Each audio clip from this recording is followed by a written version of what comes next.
Now let's recap. In order to work with Mongoose, you need to create the object for Mongoose npm package. You need to create the connection string. You need to create a model, and this model will be created within the MongoDB. You need to put some data within that model, and employee.save will save that data to the MongoDB. Now, what is this particular model is used for? Model is used for exact skeleton of that collection.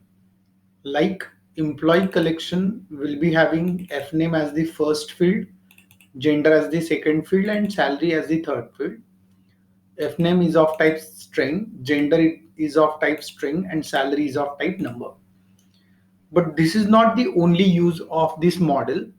This model can be implemented to provide a validation onto the data to be entered. So how to apply the validation within this model? Just provide comma within the specific field and the validation that you want to be applied on this particular model. So what I want is first name should be a required field.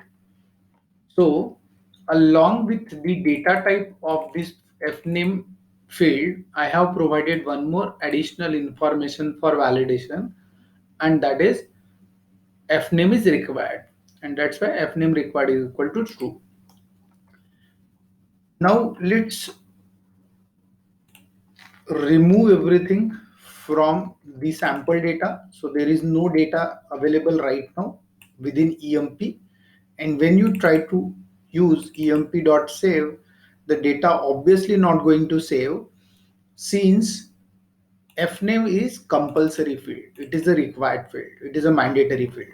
Let's see that node app.js, it should give an error, employee validation failed, there is a validation error.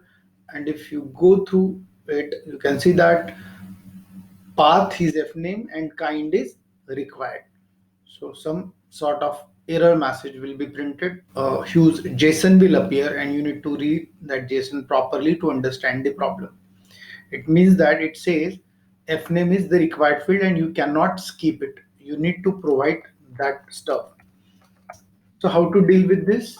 Okay, let's do one thing. Let's provide only first name. So I'll provide fname value for this employee model, and I'll use employee.save. And since fname is a mandatory field and rest fields are not mandatory or required, so that is why this data should be inserted within the MongoDB.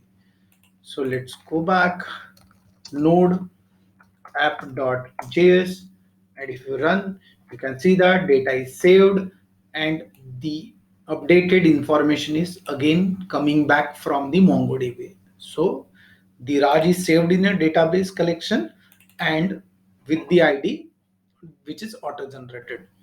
So this way you can apply a validation as well to the model. So the required field is only one type of validation that you can apply, but there are variety of validations that you can apply onto the model that will see in our upcoming session.